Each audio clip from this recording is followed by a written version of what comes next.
अब जब हम त्रिकुटी पर पहुंचेंगे, वहां पर ये काल भगवान का एक स्थान है। वहां पर एक धर्मराय नाम से बैठा है, जो इसका लेखाकार है, काल का अकाउंटेंट है। तो जब हम त्रिकुटी पर जाने से पहले ब्रह्मा विष्णु महेश के इन कमलों में से, इनके लोकों में से होकर जाना पड़ेगा। देखो पुण्यात्मा, भोली आत्मा क्या कहते हैं, जो नकली संतों के अनुयायी हैं, वो ये कहते हैं कि जाना एक स्थान पर है, रास्ते न्यारे न्यारे। ये भी उनकी छोरी गलत है। रास्ता भी एक है और जाना भी एक स्थान पर है। जैसे हमने ये जीव इस शरीर के अंदर है, इस शरीर के अंदर जो जीव है, इसको इन कमलों के अंदर से होकर जाना, गुजर कर जाना पड़ेगा, और कोई तरीका नहीं है, कोई रास्ता ही नहीं है। और ये सबका एक है, ना हिंदू में भिन्न है, ना मुसलमान में भिन्न है, ना सिख में भिन्न, ना ईसाई में भिन्न, ना बहन में भिन्न, ना भाई में भिन्न। तो हमने इन कमलों के अंदर से गुजरकर जाना है और त्रिकुटी पर पहुंचना है। तो इन कमलों के अंदर से हम जाएंगे तो इनका नो ड्यू सर्टिफिकेट हम लेते हुए जाएंगे, तो हम त्रिकुटी पहुंच जाएंगे। त्रिकुटी पर जाकर के फिर कौन मिलेगा आपको? ये दास मिलेगा, परमात्मा मिलेगा इस दास के रूप में, आपके गुरु के रूप में।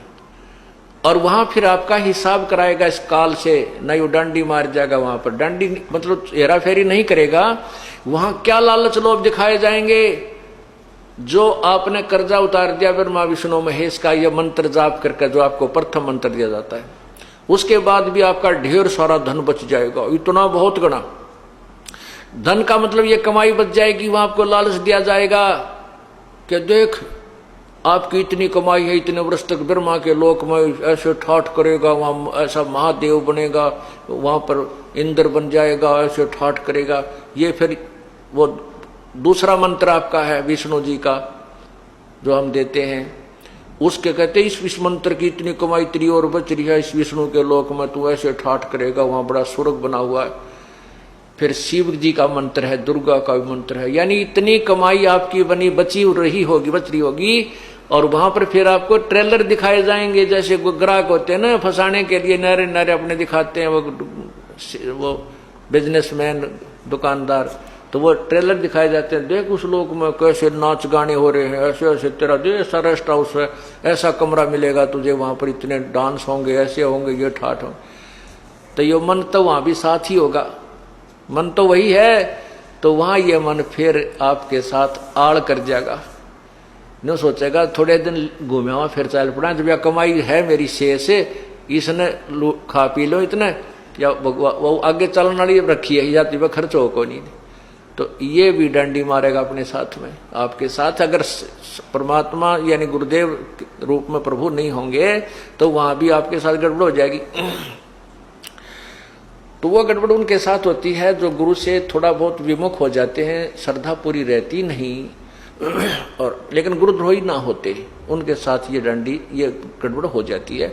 फिर उनको दूसरे लोकों में भेज देते हैं, जैसे विष्णु के लोक में चला गया, उसकी कमाई इतने वह शेष बचेगी, वहां ठाठ करेगा, जब खत्म हो जाएगी वहां से उसकी मृत्यु हो जाएगी। फिर ब्रह्मा लोक में जाएगा, फिर विष्णु के लोक में, फिर गणेश जी के लोक में। वहां जब उसकी सारी पूंजी जड़ लेगी, जब उसका जेब कट लेगी, फिर उसने गधे की जो नीम ठोक देगा। ये डांडी मारेगा काल। तो यहां परमात्मा में फिर याद दिलाता है, शिव मंडल ब्रह्मापुरी चै तू विष्णु लोक में हो, हमरे गुण भूले नहीं तो आन छुटाऊं। तो कितने दयालु है भगवान। यहां पर ये दास आपको ज्ञान दे रहा है, उस परम पिता का भेजा हुआ एक नुमाइंदा है। और आप यहाँ गुरु को परमात्मा, यहाँ जैसे भगवान आए थे जब भी ये ज्ञान दिया करते थे, ये दास को भेज दिया अपने को, ये भी वही ज्ञान दे रहे। और ये आज आपने रिहर्सल करनी है, मान लो गुरुजी भगवान, वैसे गुरुजी भगवान नहीं आपको लगते हैं, लेकिन आपने मानना पड़ेगा। जैसे गणित के सवाल को हल करने के लिए मानना पड़ता है, मान लो मूलधन 100 रुपये, वो 100 रुपये मूलधन माने बिना वो वास्तविक मूलधन प्राप्त नहीं हो सकता। तो गुरुदेव को आपको भगवान स्वरूप मान करके उसके अनुसार उसके साथ अपनी क्रिया करते हुए तो भगवान मानना होता है, के तरह मानना होता है, और फिर उससे आपको वो वास्तविक भगवान मिल जाएगा। तो यहाँ क्या बताते हैं कि यहाँ आप भक्ति कर रहे हो, गलती करते हो तो मैं धमकाऊंगा, आपको करड़ा करूंगा, क्योंकि मैं अध्यापक हूं, आप मेरे विद्यार्थी हो। टीचर को मालूम होता है कि उसको जो बच्चों को ताड़ता है उसका उद्देश्य गलत नहीं होता, उसका कोई द्वेष नहीं होता, केवल बच्चे का हित मध्य नजर रखता है। तो इससे क्या होता है कि कई अनजान अंदर अंदर दुख मान कर सत्संग में आना बंद कर देते हैं। वो गुरुद्रोही नहीं होते, कुछ ऐसी पुण्यात्मा होती हैं वो सत्संग छोड़ देते हैं, लेकिन गुरुद्रोही नहीं होते, छोटी मोटी बुराई सुराई भी कर लेते हैं। तो उन गेला बनती है, तो फिर वो चले जाते हैं ऊपर ऊपर जाते हैं, उनको कहेंगे तेरी इतनी कमाई इस मंत्र की रह रही है, इतनी बन गई है, इसकी इतनी बन गई है। तो फिर हमने तो ज्ञान रहता ही नहीं, परमात्मा का हाथ ऊपर रहता नहीं, तो वो बह जाता है। तो कितने दयालु है भगवान के, जब तक हम उनसे विमुख भी हो गए और वो फिर भी हमारे लिए तड़फ रहा है। क्या याद दिलाता है, शिव मंडल ब्रह्मापुरी चे विष्णु लोक में हो और हमरे गुण भूला नहीं तो आन छटाऊं। तो गुण के वो परमात्मा के बताया करते थे, गुरुजी क्या बताते थे भगवान की महिमा, कि तुम्हारे साथ ऐसा धोखा होगा वहां पर, और जब तुम चले जाओ उस विष्णु लोक या ब्रह्मा लोक या शिव लोक में, तुम्हारी जब भी आंख खुल जावे कि हे भगवान हम तक गलत आ गए। गुरुजी तो बताया करते थे हमने 3 लोकों में रहना ही नहीं, यहाँ का कोई वस्तु सुविधा प्राप्त करनी ही नहीं, और यह तो हमारे साथ धोखा हो गया। जो पुण्य आत्मा वहां रोती है, फिर ये ज्ञान आपको टिकने नहीं देगा, वहां भी याद आएगी फिर ये बातें। कहते वहां भी जब तू मुझे सच्चे दिल से याद करेगा तुझे वहां से भी छुटवा लाऊंगा। नहीं तो क्या होगा, इन सभी मंत्रों की प्रथम मंत्र के जब आपकी कमाई समाप्त हो जाएगी, फिर आपको ब्रह्मलोक में ले जाओगा युकाल। ये जो ओम का जो जाप है, इसका ब्रह्मलोक में आपको सुविधा देगा, और वहां मनमाने 1000 युग तक आप वहां रह सकते हो।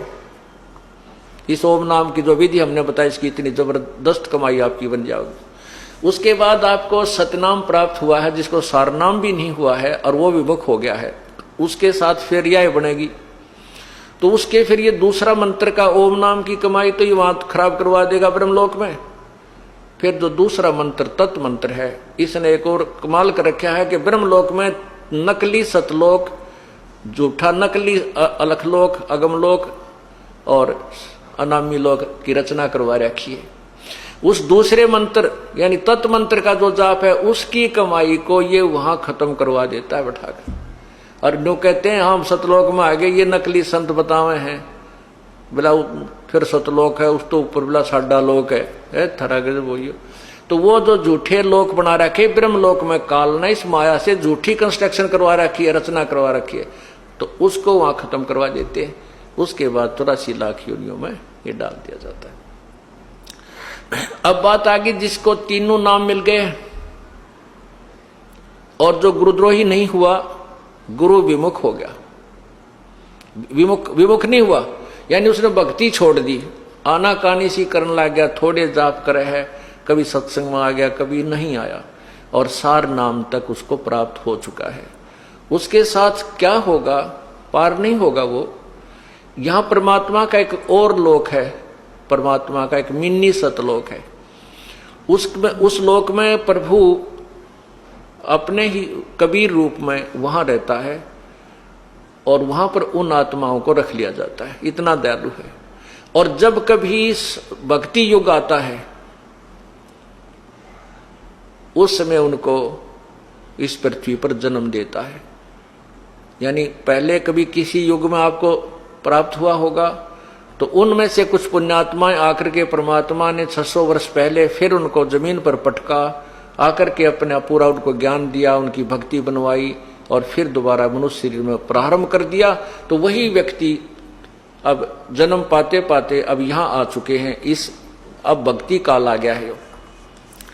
तो ये भक्ति काल में आए हुए जो प्राणी हैं, जो सतलोक में यानी यहाँ परमात्मा के सतगुरु के लोक में से जो तुरंत यहाँ जन्म मिला है, उनको फिर मनुष्य जन्म मिलता हुआ आ रहा है।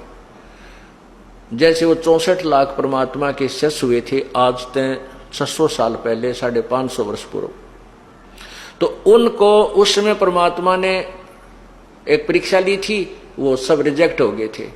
वो गुरुद्रोही नहीं बने थे, वो भक्ति छोड़ गए थे, गुरु जी के पास जाना त्याग गए थे। वही अब जन्म लेते हुए आ रहे हैं। आप लोग जो इतने शीघ्र समझ गए, ये उन्हीं में तो हो जो कभी परमात्मा के साथ आज से 600 550 वर्ष पूर्व रहे थे, और काल ने उनको कहीं कहीं जन्म दे दिया, किसी को महाराष्ट्र में, किसी को राजस्थान में, किसी को पंजाब में, कोई कित है, कोई विदेश में। अब परमात्मा उनको ढूंढ रहा है।